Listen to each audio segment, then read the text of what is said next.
Je suis maire de Pommacle, Anne Desvéronnières, et également vice-présidente en charge de l'environnement, de la transition énergétique et de la bioéconomie pour le Grand Reims.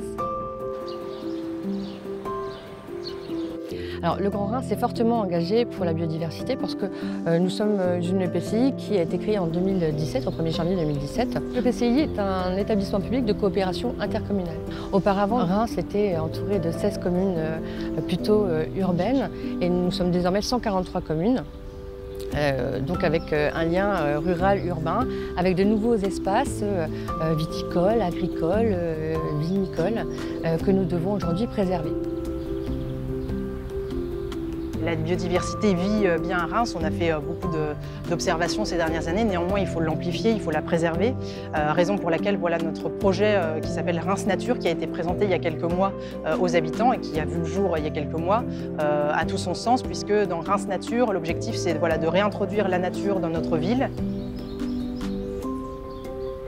On est sur le site des promenades. On a ces dernières années transformé cet espace en espace vert. Donc on a rendu les sols complètement perméables et puis on a replanté évidemment. Et puis c'est devenu un espace de vie absolument génial. Les habitants de toute la ville viennent ici avec le tramway et aussi les habitants du centre-ville pour profiter de cet espace vert. Depuis 2018, nous avons mis en place une charte de préservation de la biodiversité et du patrimoine naturel et en même temps un accompagnement financier pour les communes qui le souhaitaient.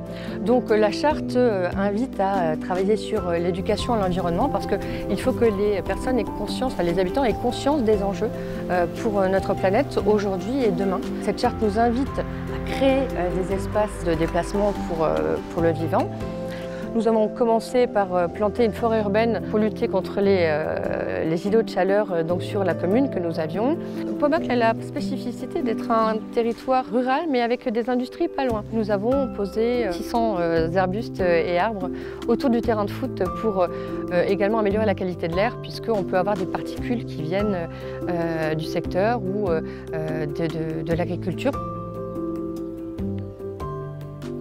Évidemment, on est heureux de pouvoir voilà, être un territoire labellisé et engagé pour la nature parce que à la fois ça nous permet de valoriser, je pense, et de faire connaître les initiatives sur les territoires, évidemment le nôtre, mais aussi les autres territoires en France. Et puis aussi, je pense que ça crée un réseau de territoires engagés et donc ça nous permet d'avoir des retours d'expérience, des expertises particulières et de pouvoir finalement enrichir nos projets en faveur de la biodiversité.